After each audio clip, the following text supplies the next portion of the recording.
안녕하세요. 안녕하세요. 반갑습니다. 반갑습니다. 사랑합니다. 사랑합니다.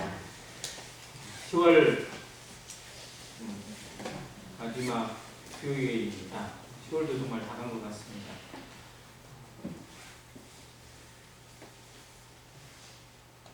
가을에 정치가 좀 느낌이 나고 또 한편에서는 겨울이 다가오는 것 같은 느낌도 들고 약간 좀 쌀쌀해지는 느낌의 입은 옷들이 다 변화되고 어느 사이에 길거리에 단풍 피어있는 모습들 도로를 운행하다가 새삼 놀랐어요. 벌써 이렇게 단풍철이 됐구나라는 생각이 들었는데 참 만물이 변화되는 모습들, 하나님의 손 안에서 하나님의 섭리 안에서 변화되는 모습들을 보면서 모든 만물이 정말 그 모든 풍파를 다 겪으면서도 하나님의 그 뜻 안에서 쭉 변해가고 순응해가고 따라가는 모습을 보게 됩니다. 인생만이, 사람만이 그 하나님의 뜻을 거스리고 자기 마음대로 사는 고집을 보이고 있는데 정말 뜻을 깨닫고 하나님 안에 거하고 있는 성도들 그리고 이 교회가 얼마나 복된지 한번 생각해 보았고 우리의 인생이 하나님의 손 안에 있다라는 사실 하나님의 뜻 안에서 움직이고 하나님의 영광을 구하고 결국 헛되지 않고 무엇인가 분명한 목표를 향해서 가고 있다는 사실이 얼마나 우리가 복받은 사람인지 한번 생각해보는 그런 시간도 있었습니다. 오늘 말씀을 생각하다가 사도행전 2장에 있는 부분의 말씀으로 교제하기로 합니다. 먼저 말씀을 보겠습니다. 사도행전 2장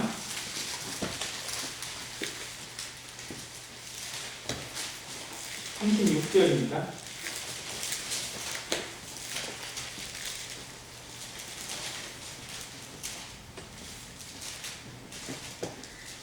말씀을 잠깐 읽겠습니다.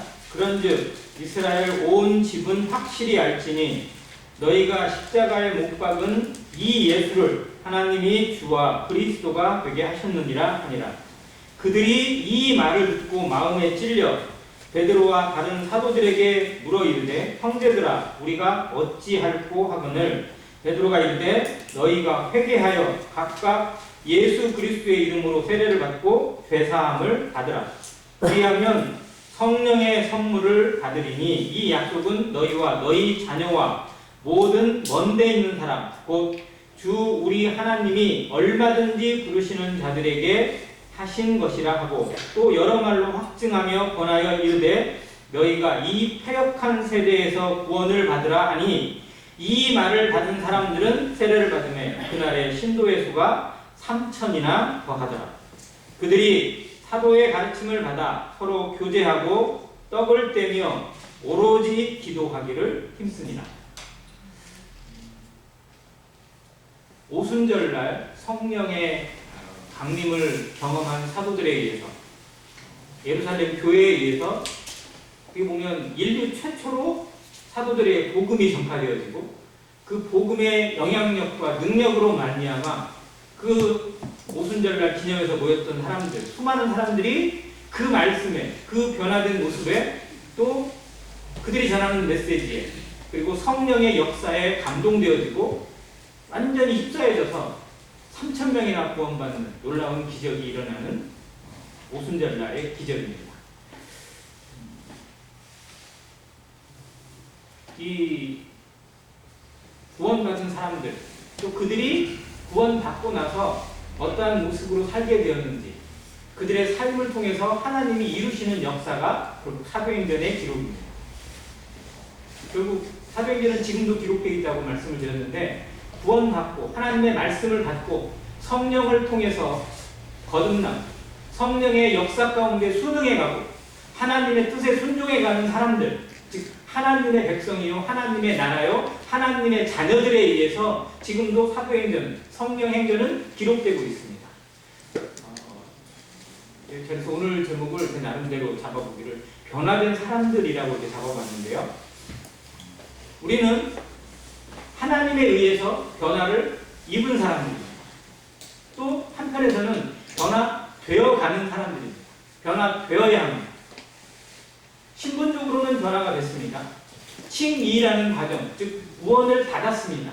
하나님 앞에 이름이 기록되어졌고 생명책에 기록되어졌고 하나님의 자녀라는 신분을 얻었습니다. 죄의 종이 의의 종이 되었고 마귀의 자녀가 하나님의 자녀가 되었고 지옥에 떨어져야 될 영혼이 하나님의 천국에 입성하는 신분과 특권을 누리는 자가 되었습니다. 변화되었습니다. 그럼에도 불구하고 우리는 계속해서 변화를 추구해 가고 있습니다. 그냥 뒤에도 말씀드렸지만 이 부분을 성화라고 우리가 부르고 있습니다. 여기에 사도행전에 보면 변화받은 사람들, 구원받은 사람들이 변화되어가는 과정을 보여주고 있어요. 자, 이 모든 변화의 과정에는 성령의 역사가 물론 당연히 있습니다. 사도들도 변화되어서 가고 있고요. 그리고 이 성도들도, 이름도 기록되어 있지 않은 성도들도 이 변화를 입어가고 있습니다. 우리들도 역시 매일매일 하나님의 말씀에 의해서 성령의 인도하심에 의해서 변화를 이루어가는 사람들입니다. 그래서 변화라는 단어는 모든 성도들이 좋아합니다. 그런데 조금 살펴봐야 되는 게 변화라는 단어하고 조금 좀 의미는 다른데 비슷하게 쓰이는 단어가 변장이라는 단어가 있어요. 변화와 변장. 바꾸는 건 같은 개념인데 맥락으로 따지면 완전히 다른 단어입니다. 변장은 뭘 바꾸는 거죠? 겉모습을 바꾸는 거예요. 외모를 바꾸고 치장을 통해서든지 화장을 통해서든지 뭔가 다른 걸 통해서 이 얼굴을 바꾸든지 몸을 바꾸든지 이렇게 겉모습을 보이는 것을 바꾸는 겁니다. 근데 변화는 겉모습이 아니라 뭘 바꾸는 거죠? 속사람이 바뀌는 거예요. 유명한 배우들이 드라마를 찍거나 어떤 뭐 사극을 찍든지 뭐 이렇게 할 때 정말 분장을 합니다. 이것도 일종의 변장이죠. 분장을 해서 그 사람의 역할을 감당하고 대사든지 표정이든지 뭐 뭐든지 아무튼 그 사람의 것을 드러내기 위해서 연기를 합니다. 대부분의 드라마나 뭐 배우들이 하는 것은 다 변장에 불과합니다. 실제로 그렇잖아요. 그런데 정말로 우리가 감동받고 또 수많은 사람들이 거기에 매료되어지고 또 푹 빠지는 경우가 있어요. 그냥 연기에 불과한데도 이건 좀 특별한 거죠. 그런 연기자가 있어요. 그 사람이 연기를 하면 정말 사람들이 그 사람에게 몰입하게 되고 그 상황에 몰입하게 되고 그 대사에 몰입하게 되고 뭔가 좀 쫙 사람을 끌어들이는 듯한 능력이 보여지는 사람들이 있습니다. 좀 특별한 연기자들인데 그 연기자들은 정말 대사만 줄줄줄 외우는 앵무새처럼 대사를 외우는 사람들이 아닙니다. 그 사람이 자기가 맡은 역할을 맡게 되었을 때 하는 게 있어요. 물론 대본은 나와요. 대본만 외워서 그냥 그 말에 맞춰서 하면 자기 역할이 끝나는 거거든요. 근데 그렇게 안 해요. 정말로 그 연기를 하고 싶어하는 사람은 어떻게 하냐면 자기가 맡아야 될 그 사람으로 들어가요. 그 사람이 살던 시대를 공부하고요. 그 사람이 살던 모든 상황들을 공부합니다. 어떤 상황에 어떤 일을 겪었고 어떤 상황에 어떻게 했는지 그래서 자신이 하는 연기가 자기가 지금 하고 있는 배우의 연기가 아니라 그 사람으로 들어가서 그 사람이 지금 이 시대에 사람들에게 보여주는 것처럼 그렇게 연기를 하려고 정말 깊이 있게 연구하고 파고 들어가고 그 사람의 생각이나 그 사람의 감정을 그대로 표출하려고 노력을 합니다. 그런 연기를 메소드 연기라고 합니다. 정말 그 사람을 보는 것 같아요. 예를 들어서 유명한 사극들 중에 뭐 많이 뜬 것들이 있죠. 사극하면 되게 뭐 좀 뜨는 게 용의 눈물 뭐 기억나세요? 어른들 뭐 거의 기억하세요. 태조 왕건 좀 그런 것들 좀 유명해요. 보면 태조 왕건은 진짜 저도 그렇게까지 하는데 200회를 넘게 했더라고요. 아무튼 태조 왕건 하면 누가 떠오르세요? 네. 태조 왕건 역을 맡았던 최수정인데 근데 그냥 그 사람은 딱 그때는 나오면 그냥 왕건인 줄 알았어요. 사람들이. 왜냐면 진짜 왕건이 저렇게 했을 것 같은 생각. 실제로 왕건이 어떻게 했는지 잘 모르는데 그런 연기를 했어요. 용의 눈물에서 유동근이라는 배우가 정말 막 사람들이 각인되는 연기를 했는데 그 사람 하면 그냥 이방원이 딱 떠오르는 거예요. 그러니까 그 정도로 깊이 있게 연기를 하고 사람들에게 심어주려면 단지 대사만 외워서는 안 된다는 거죠. 겉모습만 그 조선시대 분장으로 해서는 안 된다는 거죠. 그만큼 속으로 들어가야 되고 깊이 있게 파고 들어가야 된다는 거죠. 저는 그래서 이 메소드 연기가 정말 성도들이 그리스도를 닮아가는 과정과 비슷하지 않나라는 생각을 한번 해보게 됐어요. 그냥 단순히 흉내내는 게 아니에요. 그리스도를 닮아가라. 하나님을 배워라. 말씀을 통해서 하나님을 만나고 하나님과 교제하고 그리스도를 아는 지식에서 자라가라고 이렇게 얘기를 많이 하는데 정말 어떻게 알아가고 어떻게 닮아가고 어떻게 배워야 되는 것인지 우리 안에서 실체를 찾지 못해요. 왜? 하나님은 안 보이시니까. 그래서 실상은 뭐가 있으냐면 모델이 있어요. 내가 그 사람은 어떻게 닮아가야 되는지, 그분이 정말 어떤 생각을 가지고 어떻게 사셨고 어떤 상황 가운데 어떻게 말씀하셨고 왜 그렇게 하셨는지 성경이 그걸 보여주고 있다는 겁니다. 그래서 그 속으로 들어가야 되는 거죠. 우리가 성경을 보고 하나님의 말씀을 묵상하는 이유가 뭐냐면 하나님의 뜻을 더욱 자세히 알기 위해, 제대로 알기 위해서, 그리스도를 좀 더 자세히 알기 위해서, 하나님을 조금 더 분명히 알기 위해서예요. 그냥 지식을 알기 위해서가 아니라는 거죠. 그러면 그 속의 말씀을 조금 더 묵상하게 되면, 조금 더 깊이 있게 파고들다 보면 하나님이 왜 이 상황에서 이렇게 말씀하셨는지, 왜 예수님께서 이렇게 말씀하셨는지 조금씩 더 알아가게 된다는 거죠. 그 마음이 우리 안에 읽혀지기 시작할 때, 내 속에 들어오기 시작할 때 정말 그리스도가 역사되어지고 성령의 역사가 나타나고 하나님이 일하시는 그 모습으로 우리 안에 변화가 나타난다는 것입니다. 실상은 그것을 하기 전까지는 우리의 삶이 실제로는 흉내내는 거예요. 주일날과 평일이 너무 달라요. 교회에 나왔을 때와 세상에 있을 때 모습이 전혀 딴판이에요. 정말 이 사람이 믿는 사람인지, 정말 이 사람이 하나님을 제대로 섬기는 사람인지 구분이 안 되는 모습들 자체고, 또 실제로는 그런 간증으로 인해서 교회가 욕먹고 복음이 회방받는 경우도 많다는 사실입니다. 우리 안에서 변화가 나타나지 않으면, 그리스도로 덧입지 않으면, 하나님의 성령으로 인도되지 않으면 실상은 하나님의 영광을 가리우는 자가 되고 하나님의 복음을 회방하는 자가 되고 하나님과 대적하는 성도가 될 수 있다는 사실을 우리는 기억해야 됩니다. 그래서 변화는 선택이 아닙니다. 필수입니다. 필수 중에서도 완전 필수입니다. 이거를 거치지 않으면, 이거를 이루지 않으면 우리가 구원받은 가치가 없어요. 우리가 하나님을 믿고 예수 그리스도를 내 안에 구주로 영접한 의미가 사라집니다. 하나님이 나를 위해서 예수 그리스도를 이 땅에 보내시고 십자가에 피 흘리게 하신 이유가 무엇인지 제대로 생각해야 돼요. 내가 지옥 가는 거 막으시기 위해서? 그 정도가 아니라는 거죠.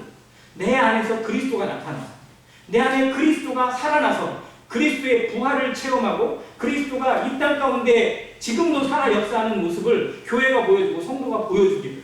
그래서 마다들이 아니라, 독자가 아니라 마다들이 되시고 수많은 형제들을 거느리고 여기가 내 자녀들이다, 여기가 내 피로 산 나의 아들들이다 라고 자랑하시는 하나님의 모습이 하나님의 뜻이라는 겁니다. 성도들의 삶에 이 변화가 얼마나 중요한지 다시 한번 생각해 보게 됐고, 정말 하나님을 안다는 것, 그리스도를 안다는 것, 그리스도를 닮아간다는 것이 우리의 자랑이 아니라 당연한 과정이어야 된다는 사실을 다시 한번 생각해 보게 되었습니다. 그런데 정말로 문제는 뭐냐면 사람은 쉽게 바뀌지 않는다는 거예요. 이게 습관이라는 거예요. 3살 버릇 어디까지 간다고요? 80까지. 요즘은 3살 버릇 100살까지 간다고 해야 돼요.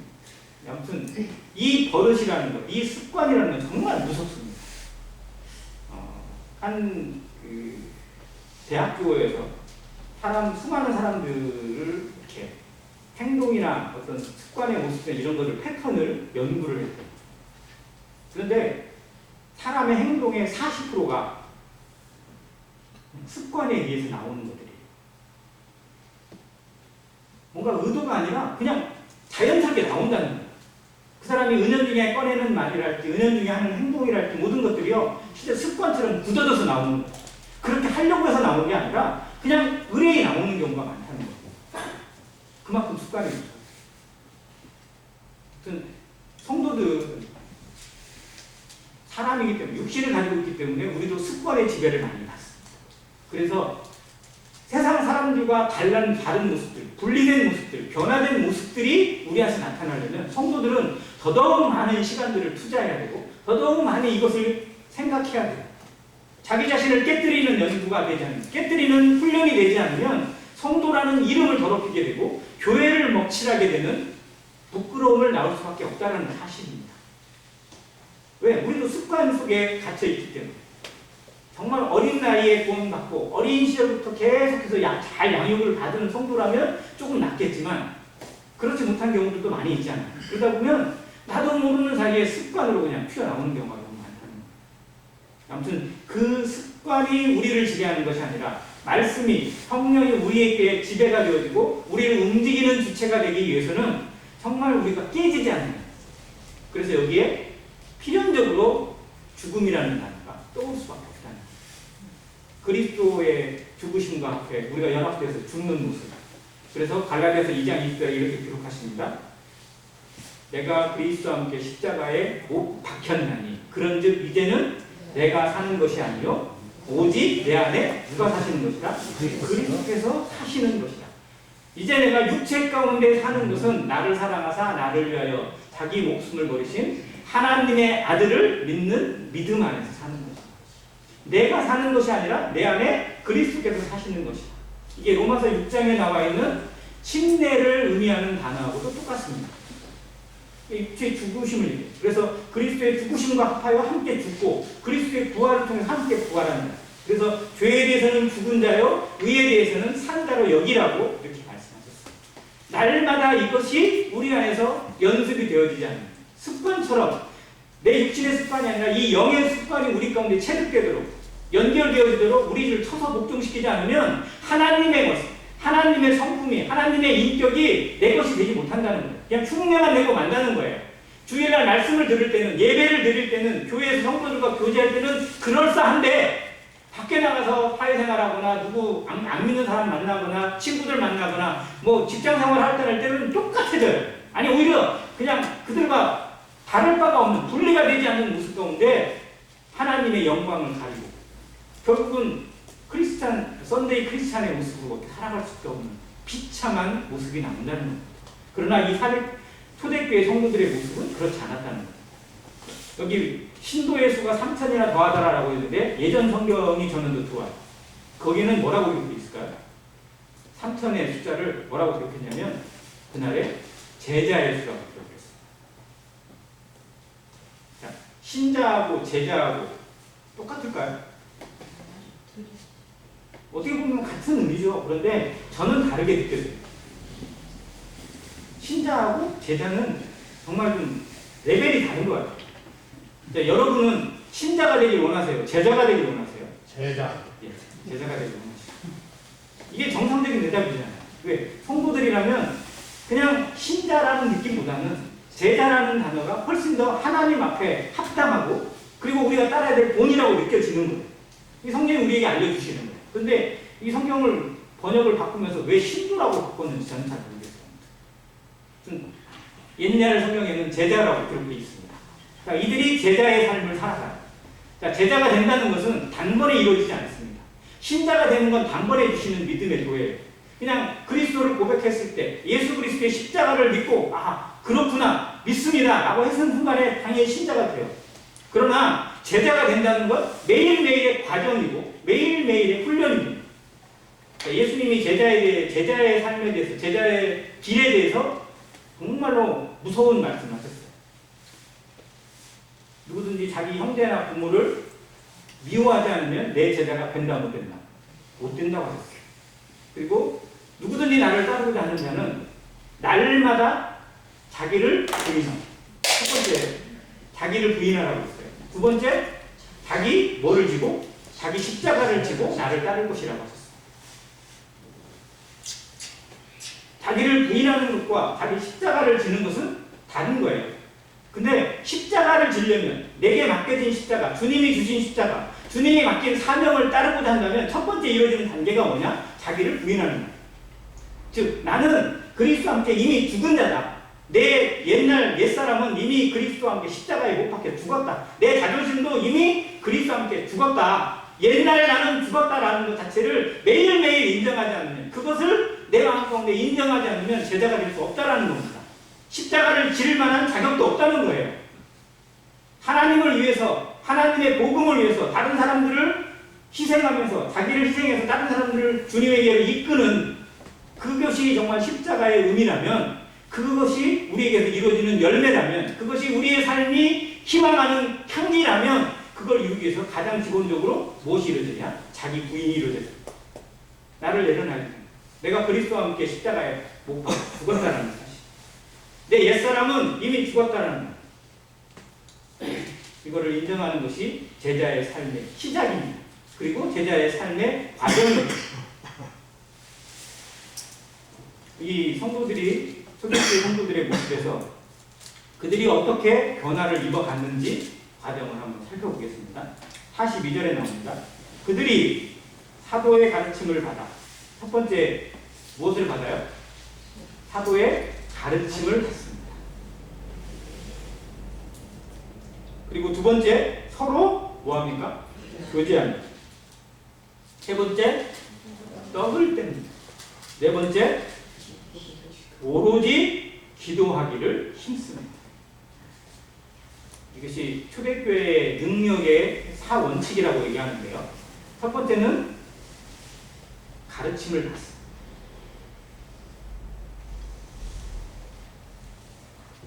지난 주일에 말씀을 전할 때 믿는 것과 아는 일의 하나가 되자라고 이렇게 말씀을 드렸는데, 가르침을 받는 것이 결국 아는 일을 이루어가는 단계 중에 하나입니다. 알아가는 겁니다. 내가 모르기 때문에 듣는 겁니다. 내가 모르기 때문에 배우는 겁니다. 내가 잘 모르기 때문에 연구하는 겁니다. 묵상하는 겁니다. 엎드려서 구하는 겁니다. 믿음은 들음에서 납니다. 정말 그리스도를 제대로 알고자 한다면, 하나님을 제대로 알고자 한다면, 하나님의 뜻이 무엇인지 묵상하고자 한다면 들어야 됩니다. 가르침을 받아야 됩니다. 사도의 가르침을 받고 성령의 가르치심을 받고 하나님의 말씀의 가르치심을 받지 않으면 우리가 순종이라는 것, 하나님의 뜻에 이루어지는 영광의 삶, 전혀 엉뚱한 길로 갈까 싶습니다. 자기는 옳게 간다고 생각하는데, 바닷가에 아니 바다를 지나가고 있는 배가 무엇을 따라가야 되냐면요, 그 레이더를 따라가야 돼요. 레이더에서 가르치고 있는 방향이 있습니다. 그래서 거기에 맞춰서 방향을 정해놓고 가야 돼요. 그런데 자기의 생각과 자기의 감각으로 레이더를 무시하고 자기 이민대로 가면 전혀 엉뚱한 데로 갈 수가 있다는 거예요. 가르침을 어떻게 받고 있느냐가 실상은 그 성도의 삶에 정말 처음에는 잠깐이지만 나중에 어마어마한 차이가 날 수 있다는 겁니다. 예를 들면 이런 거예요. 조그마한 종이 한 장에 각도의 이게 그림을 그리는데 약간 평행선하고 다르게 약간 각도를 주고 그려요. 그러면 거기서는 별 차이 안 나요. 끝에 가서. 그러니까 우리의 삶이 잠깐의 시간인 거, 한 달이고 뭐 1년 이내에 끝나는 시간이라면 잠깐의 어떤 차이나 이런 것들에서 크게 차이가 나지 않습니다. 별로 차이를 못 느껴요. 제대로 가르침을 받았는지 그렇지 않았는지 구분이 잘 안 될 수 있다는 겁니다. 그러나 그게 언제 나타나냐면 세월이 지나면지라서 분명히 드러나게 되어 있어요. 구원받은 연수가 지났는데도, 구원받은 횟수가 지나고 어느 정도 시간이 지났는데도 장성한 자의 분량이 나오지 않고 여전히 어린아이의 모습으로, 육신적인 모습으로 계속 머물러 있는 것은 가르침을 겉으로만 받았다는 거예요. 무슨 그런 모습에서 이들이 사도의 가르침을 받습니다. 두 번째, 서로 교제합니다. 교제가 왜 중요한지 우리가 생각해 봐야 돼요. 가르침을 받은 것을 나누는 겁니다. 우리는 어떤 식으로든 받습니다. 매일 아침 기도를 통해서도 받고요. 묵상의 시간을 통해서든지 아니면 말씀을 통해서든지 어떤 형태로든 하나님으로부터 받는 것들이 있습니다. 배우는 것들이 있어요.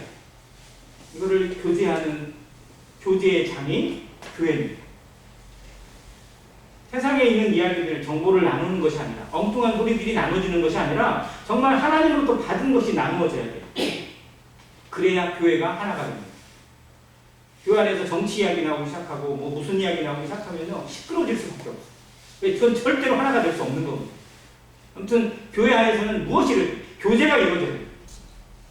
우리가 하는 이야기들이 정말 교제인지 아니면 잡담인지 우리 스스로 구분해야 됩니다. 그래서 우리 안에서 적어도 교회에 왔다면, 적어도 예배당에 왔고 하나님 앞에 서 있다면 우리 입에서 나오는 것들이 교제가 되기를 힘써야 됩니다. 그들이 서로 교제했습니다. 무엇을 교제했을까요? 하나님의 은혜를 교제했을 겁니다. 정말 하나님이 이렇게 우리를 사셨구나. 하나님이 이렇게 그리스도를 통해서 예수님을 우리 민족이 죽였는데 우리 민족이 십자가에 못 박혔던 그분이 정말 우리의 죄를 위해서 우리 민족을 위해서 오신 하나님의 메시아구나. 왜 그걸 몰랐을까? 정말 불쌍한 우리 민족 빨리 구원받아야 되는데 이런 교제가 이루어졌겠죠. 우리 안에 이런 교제가 이루어지길 바랍니다. 아직도 구원받지 못하고 있고 정말 자기 생각 가운데 살아가고 있고 성도들 중에서도 연약해져가지고 정말로 제대로 참석도 못하고 있거나 또 어려운 가운데 있는 성도들 우리 안에서 서로 물어봐야 됩니다. 서로 그들을 위해서 서로 기도하고 격려해주고 혹은 짧은 문자라도 그들을 위해서 남겨둘 수 있어요. 혹 누가 아픔을 겪고 있지는 않는지 돌아보기 시작하면 끝도 없어요. 얼마나 우리의 관심과 기도로 필요한 사람들이 많은지 알 수 없습니다. 그런데 관심을 두지 않으면 아무 일 안 해요. 우리 모임에 주어지는 밴드 안에서 수많은 정보들, 소식들이 들려옵니다. 근데 그 중에 정말 우리가 기도해야 될 제목들이 도움을 필요로 하고 위로를 필요하는 사람들이 얼마나 많은지 알 수가 없어요. 해외 나가는 선교사들 정말 하나같이 다 어려운 가운데 있어요. 국내에 있는 어떤 일꾼들이나 이런 가운데서 정말 아픈 가운데서 암치료 가운데서 혹은 질병의 치료로 인해서 혹은 정말 경제적인 어려운 가운데 얼마나 고통 가운데 있는 성도들이 많은지 알 수가 없어요. 근데 관심 가지고 들여다보면요 더 보이기 시작해요. 더 알게 돼요. 그래서 기도로 동참하고 혹은 명예의 물질이 허락되는 물질로도 동참할 수 있고 그것이 하나님의 교제입니다. 성도의 교제예요. 이런 교제가 실제적으로 이루어지게 됩니다. 세 번째 떡을 뗍니다. 성찬입니다. 음식을 먹는 뭐 이런 게 아니라 정말 성찬입니다. 실제로 음식을 먹는 건 왜 교제에 포함되어 있어요. 자, 성찬을 합니다. 예배를 드립니다. 그들이 모일 때 떡을 때려 모였어요. 그래서 이것을 매일 모였어요. 실제로 그때는 얼마나 좋았으면 서로 보는 것이 얼마나 기쁘고 그들의 얼굴을 보는 것이 얼마나 즐거웠으면 매일 모였을까요? 지금 성도들한테 우리 매일 모이십시다 그러면 좋아하는 성도도 아마 분명히 있을 거예요. 몇 분 정도는 제가 떠올렸어요. 그렇다 이렇게 하는 분들이 분명히 있을 것 같아요. 그런데 대부분 하는 분들 그건 너무한다 이렇게 하는 분도 분명히 있을 수 있어요. 자, 근데 이때 성도들은요 정말 세상에 있는 모든 것을 다 버려버렸어요. 세상과 담쌓고 세상에 있는 모든 것들이 지금까지 내가 그렇게 살아왔지만 그것이 얼마나 헛된지를 깨닫는 거예요. 그것이 얼마나 의미 없는지를 알게 된 거예요. 그래서 최고의 가치는 여기 있다. 사도 바울이 빌립보서 3장에 그렇게 고백을 했습니다. 내가 지금까지 유익하다고 생각했던 것들을 모두 다 무익한 것으로 여기고 무엇으로 여겼다고요? 나중에 배설물로 여겼어요. 배설물. 그건 똥이 불과해요. 똥덩어리에 불과한 걸로 여겼어요. 무엇 때문에? 무엇이 가장 좋아서? 그리스도를 아는 지식이 가장 고상하니까 여기에 푹 빠져가지고 여기에 완전히 젖어가지고 다른 거 다 버려버렸어요. 다른 거 다 잊어버렸어요. 지금까지 그가 해놓은 학벌이나 명예나 모든 것들 얼마나 좋은 게 많아요. 그런데 필요 없다는 거예요. 이건 아무것도 아니라는 거예요. 정말 우리 안에 교제가 이루어지고 제대로 된 가르침과 성찬의 예배 가운데서 그리고 기도에 힘쓰는 모습이 되어지면 정말로 어쩌면 세상에 누리고 있는 것들, 세상으로부터 얻은 것들이 실상은 무의미한 것들이고 오직 그리스도만, 오직 하나님의 말씀만 그리고 이 성도들만이 정말로 귀한 가치라는 사실을 재발견하게 될 거라는 사실. 아무튼 이것이 눈이 바뀌는 거예요. 그들의 모습이 삶의 자세가 바뀌고 태도가 바뀌고 있어요. 변화가 나타나기 시작하는 거예요. 변화의 과정은 그냥 주어지지 않습니다. 투자하지 않고 자기를 내려놓지 않고 배우지 않고 그리고 희생하지 않고 순종하지 않으면서 변화된다? 말도 안 되는 것입니다. 하나님은 심은 대로 거두게 하시는 분이십니다. 심은 만큼 거두게 하시는 거예요. 무엇을 위해 심느냐가 중요하다는 겁니다. 하나님이시니까 무조건 줄 수 있어요? 하나님이시니까 무조건 줘야 돼요? 그런 게 아니에요.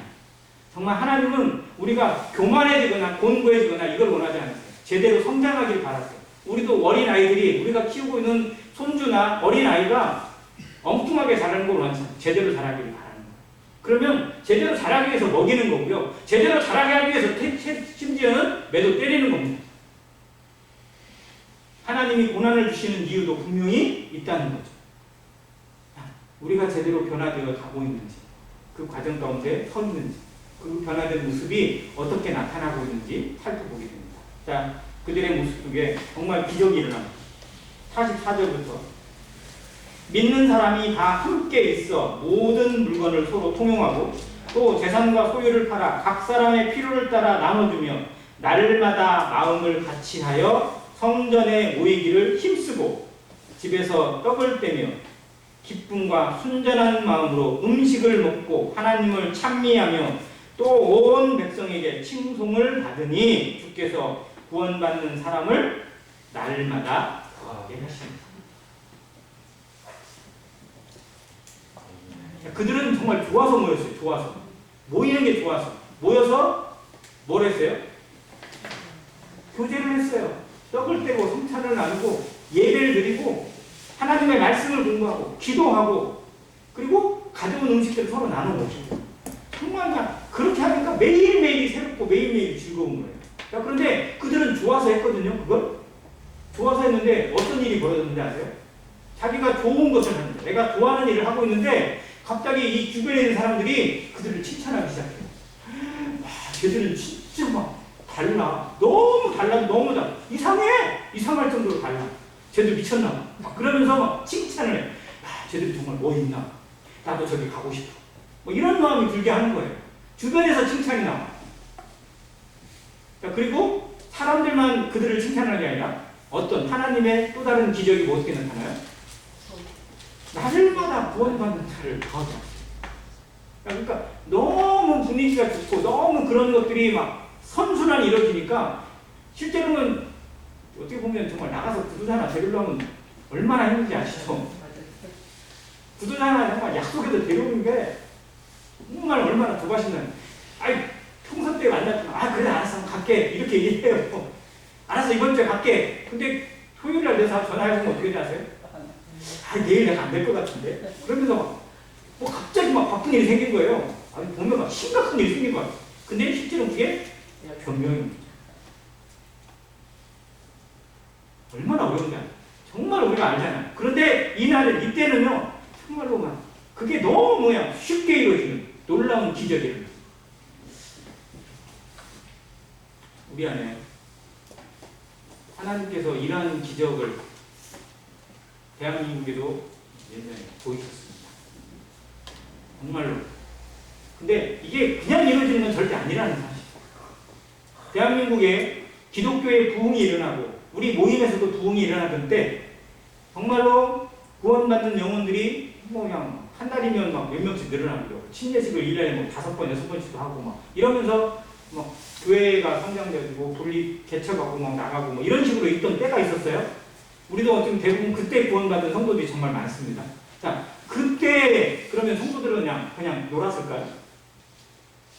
정말 얼마나 많이 이걸 위해서 얼마나 움직였어요. 다른 건 생각하지 않았어요. 교회가 모이는 일에 교회에 필요한 게 무엇인지, 영혼을 어떻게 데려올 것인지, 어떻게 기도할 것인지, 나는 무엇으로 도울 것인지, 그리고 돕는 사람들을 어떻게 도와줄 것인지 이런 것들에 집중이 되어 있으니까 정말 다른 것에 문제가 붙을 틈이 없었어요. 어떻게 보면. 그런데 어느 순간부터 물질적으로 풍부해지고 뭔가 좀 부유해지고 개인적인 어떤 시간들의 취향을 구하고 취미를 찾기 시작하고 하다 보니까 이제 정말로 모든 것이 다 여유가 있어지고 자동차도 다 개인적으로 가지고 있고 모든 상황이 훨씬 좋아졌는데 모이는 건 더욱 힘들어지고 영혼을 구원하는 일은 더더욱 힘들어지는 상황 가운데 처해지고 있습니다. 이런 모습들은 정말 우리가 믿음이 진보되는 게 아니라 변화가 이루어지는 게 아니라 오히려 쇠퇴를 겪고 있는 모습이라고 스스로 진단해야 될 것입니다. 우리 안에서 이것에 대해서 정말 통회가 있고 또 회개가 있고 자백이 있기를 원합니다. 교회는 이렇게 갈 수는 없습니다. 다음 세대에게 이런 모습으로 남겨줄 수는 없습니다.